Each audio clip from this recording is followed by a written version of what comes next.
ఒకవేళ ఎవరైనా నీ మీద కానీ నీ కుటుంబీకుల మీద కానీ వ్యతిరేకంగా ఉండి, లేదంటే రంకెలేస్తున్నా, వ్యతిరేకంగా తెలియకుండా కుట్ర పంచుతూ ఉంటారు కొంతమంది. రహస్య అంతరంగమేమో కఠినంతోనూ దేవునికి వ్యతిరేకంగాను వాత వేయబడ మనస్సాక్షి కలిగి భ్రష్ట మనస్సుతో దేవునికి నచ్చనటువంటి పనులతో నింపబడి ఉండి పైకి మాత్రం ప్రేమను కనబరుస్తూ ఉంటారు. అసలు ఎంత అంటే నేను చూశాను కొంతమందిని, వాళ్ళ గుండెను నాకు తీసి, పౌలు అంటాడు, అవసరమైతే వాళ్ళు 2 కళ్ళు పీకి నాకు పెట్టాలన్నంత ప్రేమ కలిగి ఉన్నారు వాళ్ళు అంటాడు. అట్టనే ఇప్పుడు ఇవాళ నేను చాలా మందిని చూస్తున్న, వాళ్ళ నాకు గుండె బాగోలేదు ఒకవేళ అనుకుందాం, గుండె బాగోకపోతే పాస్టర్ గారు అని చెప్పిన వాళ్ళ గుండె తీసి మరి నాకు పెట్టండి అని చెప్పినంత టైప్ అయింది. అంత ప్రేమను చూస్తున్నాను.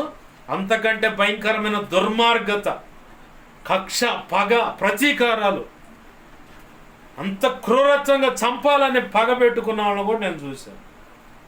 నేను అదే అంటాను, నా ఎదుటిన్న వ్యక్తుల యొక్క మనస్సు, వాళ్ళ తలంపులు, ఊహల ఆలోచనలు ఎలా ఉంటాయో నాకు బాగా అర్థమైంది.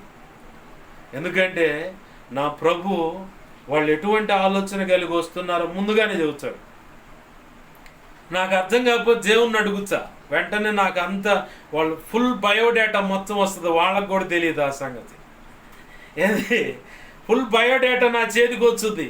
దాన్ని బట్టి ఎప్పుడు ఎంత వాటికి ఉండాలి, ఎట్లా మాట్లాడాలి, ఎలా స్టెప్ తీసుకోవాలి, ఎలా అడుగులు వేయాలన్న సంగతి ప్రభు యొక్క మహా ఉచిత కృపను బట్టి నాకు 100కు 100% బాగా తెలుసు. అయినా నాకేమీ తెలియదు, అసలు ఏమీ తెలియదు. నేను ఎప్పుడు కూడా నీ సంగతి ఏమి తెలుసుకోలేదు అన్నట్టుగానే ఉంటా.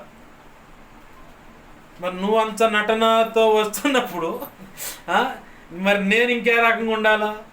దేవుని యొక్క కృప పొంది పరిశుద్ధాత్మే పౌరం వలె నా మీదకు వచ్చిన సందర్భం, అది వచ్చి గుండెల్లో ఉన్నటువంటి సందర్భం, మరి ఆయన కలిగి ఉన్నా నేను. మరి నువ్వు నా ముందు భరతనాట్యాలు, డిస్కో డెక్కులు, కూచిపూడి, పాస్టర్ గారు ఈ స్టెప్ నచ్చిందా, పాస్టర్ గారు అట్టేయాలంటే ఎట్ట కుదురుద్ది?